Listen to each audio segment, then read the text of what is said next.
Welcome to Sri Chakra news బులెటిన్ల ముందుగా headlines.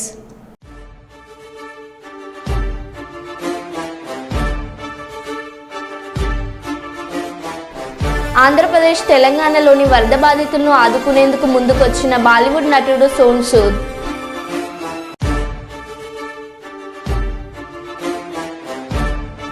AP హోంమంత్రి అనితపై నటి ఫైర్.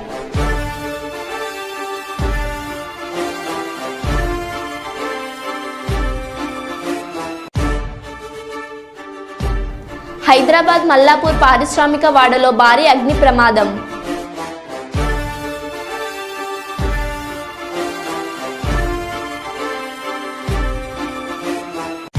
బుడమేరు గండి పూడ్చాం, ప్రస్తుతం విజయవాడకి వచ్చే ఇన్ఫ్లో తగ్గింది.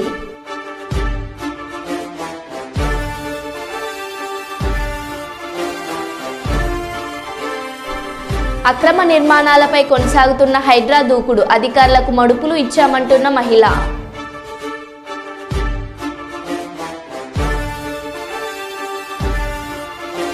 ఖమ్మం నగరంలో మళ్లీ పెరిగిన మున్నేరు ఉధృతి.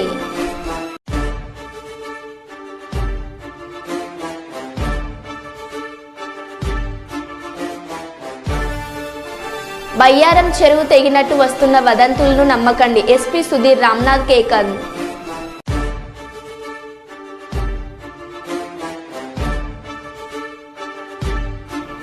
వినాయక మండపాలను ఆకస్మికంగా సందర్శించిన Ramagundam police commissioner M Srinivas IPS.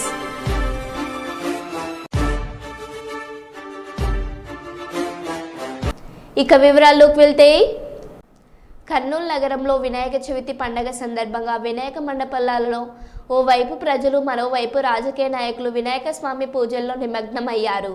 Kurnool నగరంలోని 46వ వార్డు నరసింహారెడ్డి నగర్లో వినాయక స్వామి పూజలో భారతీయ జనతా పార్టీ రాష్ట్ర కార్యవర్గ సభ్యులు నగరూరు రాఘవేంద్ర కుటుంబ సభ్యులతో కలిసి పాల్గొన్నారు. మరోవైపు తుంగభద్ర నది ఒడ్డున 63 అడుగుల వినాయక స్వామి పూజలలో వైఎస్ఆర్సీపీ కర్నూలు జిల్లా అధ్యక్షులు వైఎస్వి మోహన్ రెడ్డి పాల్గొన్నారు.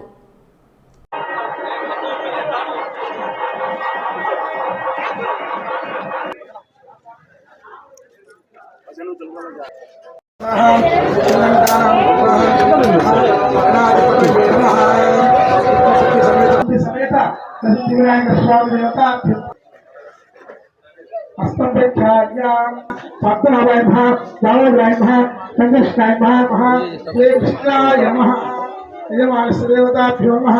అనుగ్రహమసాయ దృష్టిః యజమానస్య ప్రతిష్ఠా భూత విశాఖః పవిత్ర వీరామః ధ్యాయామి ధ్యానం आयते प्राणी है भगवान उठने हैं विनाश होने गाने हैं समुद्र से प्राणी है अलगनाथम वहाँ पूजा करना सर्वज्ञान वहाँ सर्वज्ञान वहाँ हम बोलते हैं एक विमान पूजा दे अग्राध्यम बोधम स्वाराध्यम वैराध्यम मंगलम कोविदाय हानि गुणात्मने हैं चक्रवर्ती विद्याय नीराजन समर्पयामि नीराजन के आजमन्यम समर्पयामि नमस्करोमि सर्वमंगल मांगल्ये शिवे सर्वाकुशल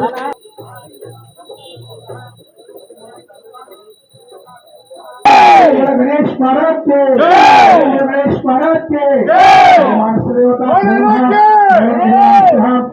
राजा राजा भाई है हमारे है हमें कामा जन्मांतरा कृतांतरा तान तान प्रेक्षण हुए है बाबू का निर्माण अन्यदा जन्म नास्ते है पूर्णिमाय तस्मात् काली भावेना जनार्दना ये नमस्कार చేసుకుంటే ప్రసిద్ధ వినాయక స్వామి దేవత భ్యో నమః ధనం పెట్టుకోండి.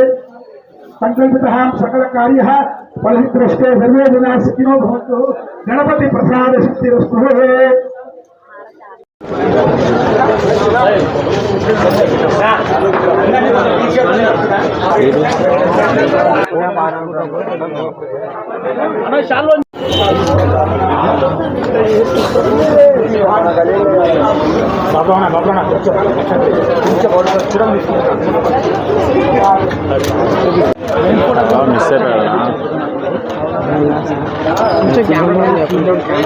కొంచెం డౌన్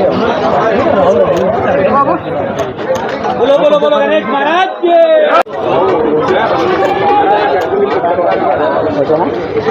నిలబెట్టు ఉండు ప్రసాద్ ఓకేనా రైట్ అయిపోయింది అంటే కదా ఆ ఫ్రెండ్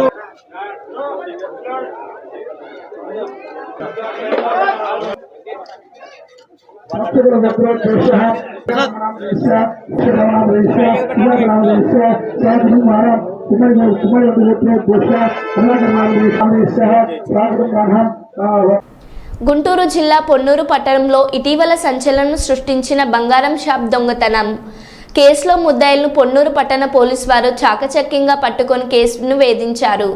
మహారాష్ట్ర, రాజస్థాన్ రాష్ట్రాలకు చెందిన 7 ముద్దాయిలు ముఠాగా ఏర్పడి దొంగతనం చేసినట్లు శనివారం Tenali DSP Janardhan Rao Ponnuru urban police స్టేషన్లో ఏర్పాటు చేసిన విలేకరుల సమావేశంలో 5 నిందితులను అరెస్ట్ చేసి మీడియా ముందు హాజరుపరిచారు.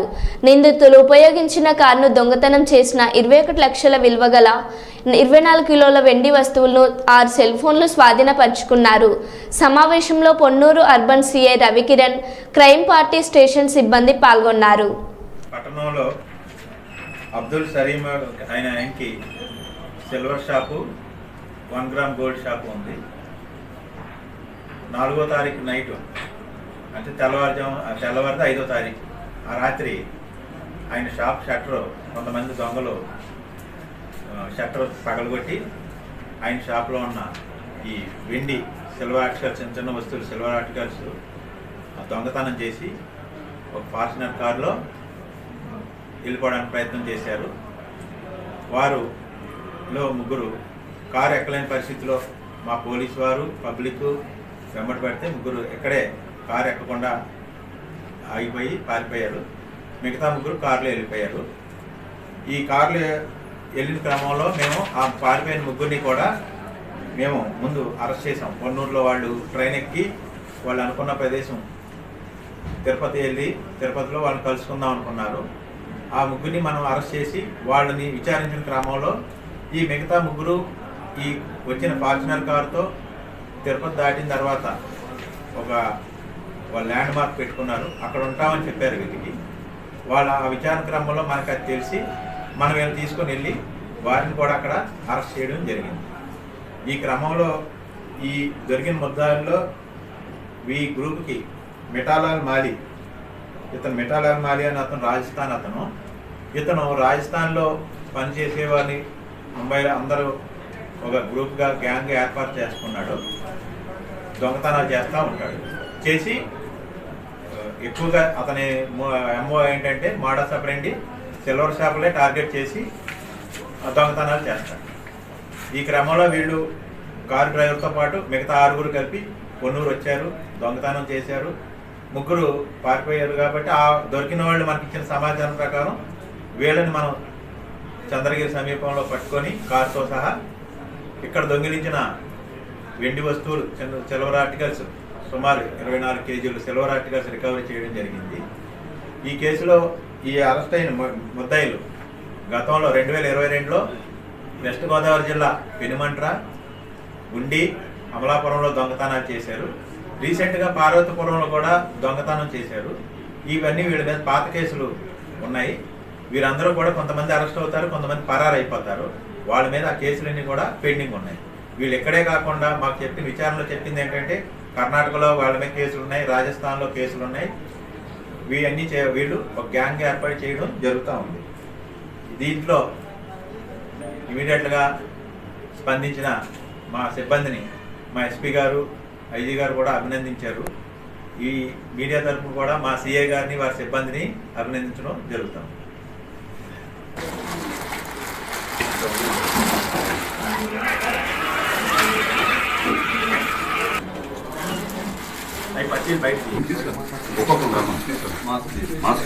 అందరూ ఒక్కొక్కరు కాదు, ఒకసారి మొత్తం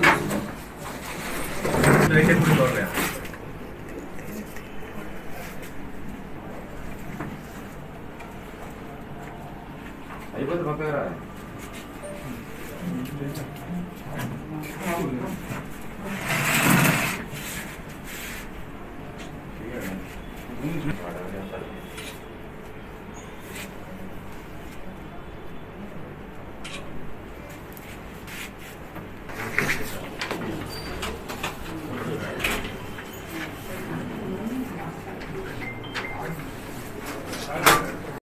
ఖమ్మం నగరంలోని మున్నేరు ఉధృతి గణనీయంగా పెరుగుతుండడంతో బొక్కలగడ్డ, మోతీనగర్, వెంకటేశ్వర నగర్, పద్మావతి నగర్, జలగం నగర్ ప్రాంత వాసుల్ని పునరావాస కేంద్రాలకి తరలిస్తున్న అధికారులు.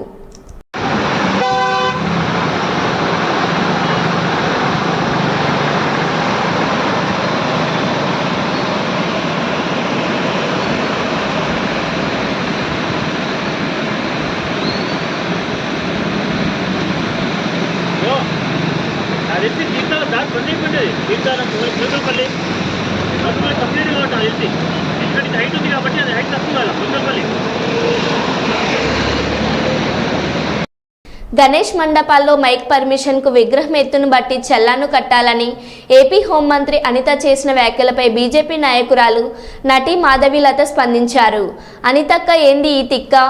ఈ కూటమిలోని మా పార్టీ ఉన్నప్పటికీ తప్పును ఖండిస్తా. మైక్ పర్మిషన్కు 100, విగ్రహాలకు 350 రూపాయలు ఇవ్వాలా? ఇదే రూల్ క్రిస్టియన్లు, ముస్లింలకు పెట్టండి అని ఫైర్ అయ్యారు. ఎట్టెట్ట అనితక్క ఏంది నీ తిక్క? అర్థం అవ్వట్లేదా? ఓసారి ఈ వీడియో చూడండి. 100, 350, 700 యాలం పాటలు పోడుకుంటున్నారు. అర్థమవుతుందా? ఓసారి వినండి. ఒకేలా కావాలనుకోండి ఎన్ని రోజులు మైక్ పెడతారో చూసుకుని దానికి ఒక 100 రూపీస్. హైట్ని బట్టి height above 3 feet to 6 feet అనుకోండి, దానికి ఏంటంటే ఈకో ఫ్రెండ్లీ 350 రూపీస్. అలాంటివి మనకి హైట్ అబౌవ్ 6 feet అయితే 700 రూపీస్. ఇప్పుడు నేను మాట్లాడబోయే టాపిక్ అయితే చాలా మందికి కోపం తెప్పిస్తుంది. ఎస్పెషల్లీ ఏంటంటే పొలిటికల్ పార్టీ వాళ్ళకి కోపం తెప్పిస్తుంది అనమాట. అందులోనూ ఆంధ్రప్రదేశ్లో ఉన్నటువంటి పొలిటికల్ పార్టీ ఇప్పుడు మన హోమ్ మినిస్టర్ గారు అనిత గారు మాట్లాడారనమాట. వెరీ అన్ఫార్చునేట్ ఏంటంటే ఈ అలయన్స్ ప్రభుత్వంలో మా పార్టీ కూడా ఉంది, బీజేపీ. అయినా సరే నేను తప్పు అని ఖండించి తీరతాను. ఎందుకంటే నాకు పార్టీ కంటే ముందు దేశం, ధర్మం, అందులోనూ నా హిందూ ధర్మం. నా తెలియగలుగుతాను, ప్రతి వాళ్ళకి హిందూ పండుగల మీద పడి ఏడవడమే తప్ప ఇంకా వేరే పని లేదా? ఏమ్మా అనిత గారు, ఏంటమ్మా పాటలు గణేష్ మండపాలలో పెడితే 100 రూపాయలా? అడుగుకి 350 రూపాయల ఎకో ఫ్రెండ్లీ గణేషకి? ఓ పని చేయండి. మామూలుగా మనకి చాలా మంది చనిపోతూ ఉంటారు రోజుకి, వాళ్ళ మీద అంతో కొంత చిల్లర చల్లుతూ ఉంటారు. సో మీరు చెప్పండి, ఇది కొంచెం చిల్లర కాదు, ఇట్లా ఇంత 1 కిలోమీటర్కి అయితే 100 రూపాయలు చల్లండి, అట్లా 2-3 కిలోమీటర్లు అయితే 350 రూపాయలు చల్లండి, మేము ఏరుకుంటాం, వచ్చి మా స్టాఫ్ని పంపిస్తామని పెట్టండి. చాలా బాగుంటుంది. మనకి ఏదైనా కష్టం వస్తే భగవంతుడు చూసుకుంటాడంట. ఆ భగవంతుడికే ఈ రోజు కష్టం పెడుతున్నారు మీరు. ప్రతి ఒక్కళ్ళకి హిందూ పండుగలు వస్తే చాలు, అసలు మీకు ఎందుకు ఇంత కడుపుమంటాం? అసలు మాకు నిజంగా అర్థం కాదు. ఇదే రూల్ మీరు క్రిస్టియన్స్కి పెట్టండి, ఇదే రూల్ మీరు ముస్లిమ్స్కి పెట్టండి, తర్వాత హిందువులకు కూడా పెట్టండి. మేమేమి అందరికీ సమానంగా రూల్స్ పెట్టండి. రోజుకి 5 సార్లు నమాజ్ చేస్తూ ఉంటారు కదా, వాళ్ళకి ఎప్పుడైనా రూల్స్ పెడతారా? మరి వాళ్ళకు కూడా నమాజ్కి 100 రూపాయలు అని పెట్టాలి కదా. గణేష్ మండపాల దగ్గర సాంగులకి 100 రూపాయలు ఏంటి? లేకపోతే క్రిస్టియన్స్ అర్ధరాత్రులు కూడా పెడుతూ ఉంటారు కదా. నేను ఎవరిని కించపరచట్లేదు, ఇక్కడ గుర్తుపెట్టుకోవాలి. పొలో మనం తిట్టడానికి రెడీ అయిపోతుంటారులే కానీ ఆయన భగవంతుడికి బోల్డని కష్టాలు వచ్చాయంట. బోడి మాధవిలత కష్టాలు వస్తే ఏంటి, మీరు తిడితే ఏంటి, నాకేం? మరి వాళ్ళకు సేమ్ రూల్స్ అప్లై చేసి నాకు కూడా సేమ్ రూల్స్ అప్లై చేయండి. మేము వేస్తాం, చిల్లర వేస్తాం, ఏముంది. ఎంతో మందికి అన్నదానాలు చేస్తూ ఉంటారు హిందువులు, ఎంతో మందికి ప్రతిరోజు మండపాల దగ్గర బోల్డ్ అన్ని ప్రసాదాలు, లేకపోతే ఇంకోటి. అసలు మా పండగలంటేనే 10 మందిని బతికించడానికి ఉండేటటువంటి వ్యవహారం అది. ఒక వినాయక చవితి వస్తే మండపాలు వేసేటోళ్ళు ఏంటి, మట్టి బొమ్మలు తయారు చేసేటోళ్ళు ఏంటి, అసలు ఒకటేంటి అరటి ఇవి అవ్వచ్చు, పత్రం అమ్ముకునేటోళ్ళు కావచ్చు, పూలు పళ్ళు, ఎన్ని వ్యాపారాలు బతికిస్తూ ఉంటారు హిందువులు. అట్లాంటిది మీ మొహన చిల్లరేయడానికి మాకేముంది? మేము దాని బిచ్చం వేస్తాం. మేము కావాలంటే మండపాల దగ్గర మీరు వచ్చి అడుక్కుంటున్నారు. యాక్చువల్లీ చెప్పాలంటే టు బి ఆనెస్ట్లీ 100 రూపాయలు 350 రూపాయలు అని చెప్పి అడుక్కి 350 రూపాయలు మీరు బిచ్చం అడుగుతున్నారు. మేము బిచ్చం వేస్తాము, ఏముంది? మా విగ్రహాల దగ్గర మీరు బిచ్చం ఎత్తుకుంటుంటే వేయడానికి మా ఏమన్నా ప్రాబ్లమా? నేను ఇప్పుడు ఇలా మాట్లాడాను అనుకో, ఇప్పుడు ఎన్వైరన్మెంట్ మీద ప్రేమ పుట్టుకొచ్చేస్తుంది చాలా మందికి. ప్రకృతి ప్రేమికులు అంటూ మాట్లాడతారు. మీరు మట్టి బొమ్మలు, ఆకులు అవన్నీ తీసుకెళ్లి వాటర్లో వేస్తారు, మరి వాటన్నింటినీ చెరువుల్లోంచి, కాలువల్లోంచి, వీటిలోంచి బయటకి తీయాలి. వాటికి ఎంత శ్రమ అవుతుందో తెలుసా, ఎంత పాడైపోతుందో తెలుసా, ఎన్వైరన్మెంట్ ఎంత నాశనం అయిపోతుంది. అట్లీస్ట్ ఇలాంటి రూల్స్ అన్న పెడితే సో అప్పుడైనా కేర్ఫుల్గా ఉండేసేసి తక్కువగా వాడతారు. పెద్ద విగ్రహాలు చేయడం మానేస్తారు. అలా అని చెప్పేసి విగ్రహాలు చేసే వాళ్ళ కడుపుల మీద కొట్టడానికి ఎన్వైరన్మెంట్ పేరుతో మేము చాలా సిద్ధంగా ఉంటాము. ఈ సమయంలోనే మట్టి బొమ్మలు అమ్ముకునే వాళ్ళ జీవితాలు సంకనాకిచ్చి సర్వనాశనం చేయడానికి ఎన్వైరన్మెంట్, వాటి సేఫ్టీ, ప్రకృతి ఆరాధకులు, ప్రేమికులు అనే వాళ్ళం మేము అసలు ఎప్పుడు రెడీగా ఉంటాము. ఎందుకంటే రేప్ చేసిన అమ్మాయి ఎట్ట చచ్చిపోయినా పర్వాలేదు, కానీ రేపిస్ట్ గాడికి ఉరి శిక్ష ఇంకో శిక్ష వేస్తే మానవ హక్కులు అని చెప్పి ముందుకు వస్తారు చూడు, అట్లాంటి ప్రకృతి ప్రేమికులు ఇప్పుడు ముందుకు వచ్చేస్తారనమాట. హైదరాబాద్ నాచారం పోలీస్ స్టేషన్ పరిధిలోని మల్లాపూర్ పారిశ్రామిక వాడలో శనివారం సాయంత్రం భారీ అగ్ని ప్రమాదం చోటు చేసుకుంది. రామ్సన్ పెయింట్ పరిశ్రమలో మంటలు చెలరేగి ఈ ప్రమాదం సంభవించింది. సమాచారం అందుకున్న అగ్నిమాపక సిబ్బంది ఘటన స్థలానికి చేరుకుని 5 ఫైర్ ఇంజన్లతో మంటలను అదుపులోకి తెస్తున్నారు.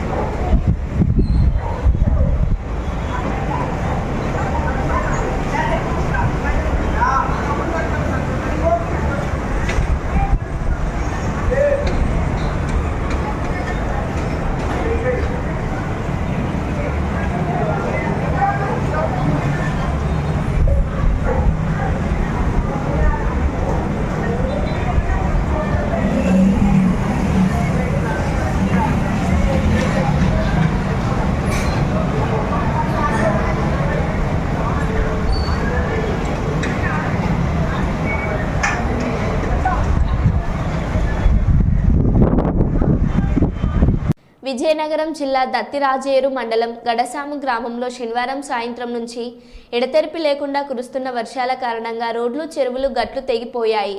దీంతో పంట పొలాలు పూర్తిగా మునిగిపోయి వరి నాట్లు కొట్టుకుపోయాయని రైతులు ఆందోళన వ్యక్తం చేస్తున్నారు. ఇటీవల చేపట్టిన రోడ్డు నిర్మాణ పనుల్లో బ్రిడ్జి నిర్మాణం వెడల్పు తక్కువగా చేయడంతో నీరు రోడ్లపై నుంచి గట్లపై నుంచి ప్రవహిస్తుందని అన్నారు. రోడ్డు నిర్మాణ పనులు సరిగా చేసి సమస్యను పరిష్కరించాలని రైతులకు కోరుతున్నారు. ఈ సమస్యని మధ్య మహేష్, మంత్రి కొండపల్లి శ్రీనివాసరావు దృష్టికి తీసుకెళ్తున్నామని తెలిపారు.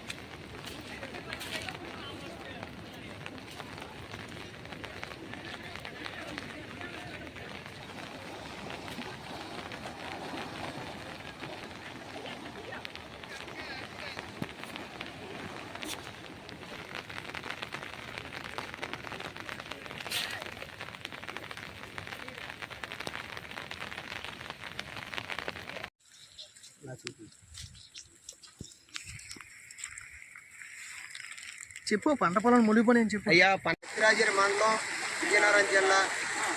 అయ్యా, అక్కడ రైతులు ఎప్పుడు నిండో చెప్తున్నారు. ఇక్కడ రోడ్డు కొత్తగానే వేశారు. 2 సంవత్సరాలు బట్టి చెప్తున్నారు. 2 సంవత్సరాలు బట్టి చెప్తున్నారు 4 కానాలు వేయండి, ఫ్లోటింగ్ లాగదని. ఇప్పుడు రైతులు పంట పండించుకోవడానికి ఎంత దమ్ములన్నీ చేసిన తర్వాత ఈ కానాలు లాగాలని చెప్పినా మీరు వినలేదు. చూడండి ఒకసారి పక్క చూడండి ఎలాగొచ్చేసింది రోడ్డు మీదకి. మొత్తం రైతు పంట పొలాలు మొత్తం పాంగొట్టేసాయి.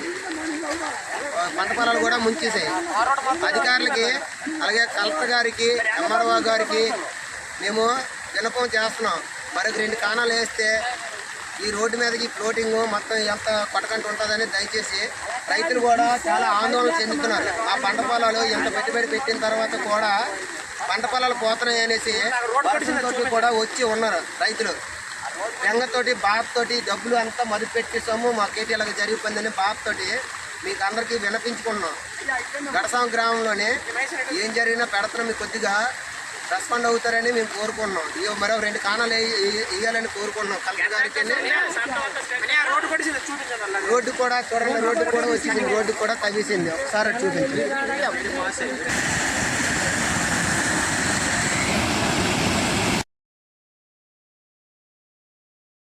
ఆంధ్రప్రదేశ్ తెలంగాణలోని వరద బాధితులను ఆదుకునేందుకు ముందుకొచ్చిన బాలీవుడ్ నటుడు సోనూ సూద్. విజయవాడలో బకెట్లు, దుప్పట్లు, చేపలు పంపిణీ చేసిన సోనూ సూద్ టీం ఆహారం, మంచినీరు, మెడికల్ కిట్లు అందించేందుకు తన ఫౌండేషన్ నుండి కృషి చేస్తానని తెలిపిన సోనూ సూద్.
బుడమేరు గండి పూడ్చాం. ప్రస్తుతం విజయవాడకి వచ్చే ఇన్ఫ్లో తగ్గింది. ఒక పక్క పడుతున్న వర్షంపై నుంచి వచ్చే వరద అన్ని ఎప్పటికప్పుడు సమాచారం తెప్పించుకొని విశ్లేషిస్తున్నాం. వరద వల్ల కలిగిన అడ్డంకులు అన్ని తొలగిస్తున్నాం. బుడమేరు క్లోజ్ చేసినప్పటికీ 1.01 టీఎంసీ నీళ్లు విజయవాడలో ఉన్నాయి. ఈరోజు మళ్లీ వర్షం పడింది. ఆ వర్షం పడింది కాబట్టి మళ్ళా నీళ్లు పెరిగాయి. ఇన్ఫ్లో ఆగిపోయింది, అవుట్ఫ్లో పెంచాం. కానీ రెయిన్ వల్ల మళ్ళా స్టాగ్నేషన్కి వచ్చి ఇప్పుడు 1.2 1.02 ఆర్ 1.03 టీఎంసీ నీళ్లు వచ్చే పరిస్థితి వచ్చింది. రేపు మళ్లీ ఈరోజు వర్షాలు పడ్డాయి, రేపు మళ్లీ వర్షాలు పడతాయంటున్నారు. రెండు కాన్ఫ్లిక్టింగ్ ఉన్నాయి. ఒకటి ECMWF, ఇది యూరోపియన్. ఇది వాళ్ళ లెక్క ప్రకారం బుడమేరు ప్రాంతంలో 0.38 టీఎంసీ నీళ్లు వస్తాయని మొత్తం క్యాచ్మెంట్ ఏరియాలో. అది వస్తే పర్వాలేదు, ఆ నీళ్లన్నీ కృష్ణా రివర్కి వెళ్లిపోతాయి. అదే మరికి విజయవాడకి 0.09 అంటే 0.09 టీఎంసీ నీళ్లు వస్తాయని. ఇది వస్తే మనం మేనేజ్ చేసుకోగలుగుతాం. IMD బుడమేరు ప్రాంతంలో 1.86 టీఎంసీ నీళ్లు వస్తాయంటున్నారు. 1.86 టీఎంసీ నీళ్లు అంటే ఒకేసారి 10-15 వేలు కూడా వచ్చే అవకాశం ఉంటుంది.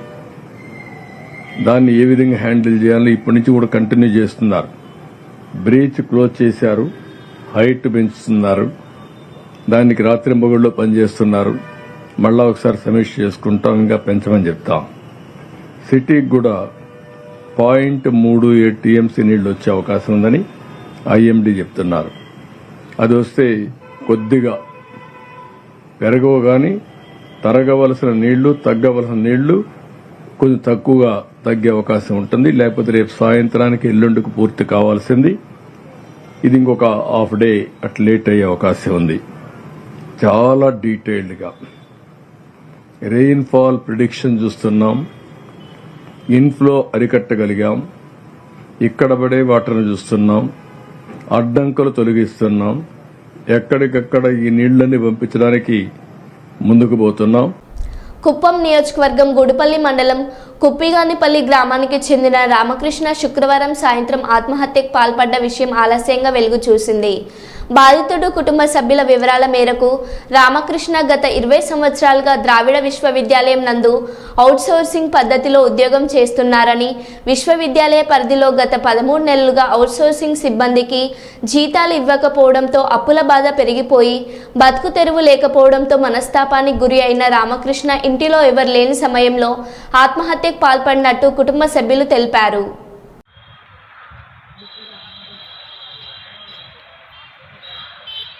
పెద్దపల్లి. నా పేరు మునిరత్నమ్మ. మా నాయన పేరు రామకృష్ణప్ప. యూనివర్సిటీలో 20 ఇయర్స్ ఇంకా పనిచేస్తూ ఉన్నారు. 13 నెలల నుంచి జీతాలు రాలేదు. అందువల్ల వేరే మార్గం లేకుండా అప్పుల పాలయ్యి సూసైడ్ అటెంప్ట్ చేసుకున్నారు. అందువల్ల మేము వచ్చి ఇక్కడ హాస్పిటల్ అడ్మిట్ చేస్తున్నాము. ఇప్పుడు 48 అవర్స్ కంప్లీట్ అయ్యే వరకు డాక్టర్స్ ఏం పని చెప్పలేము అంటున్నారు. ఇప్పుడు బిల్లు కట్టే పరిస్థితుల్లో కూడా మేము లేము. ఎందుకంటే మన ముందు ఎక్కువ అప్పులు ఉంది. 13 నెలల నుంచి జీతాలు రాలేదు. అందువల్ల ద్రావిడ యూనివర్సిటీ వల్లే మాకు ఈ టైంలో న్యాయం చేయాలి. మరో బులెటిన్లో మళ్ళీ కలుద్దాం. Stay tune.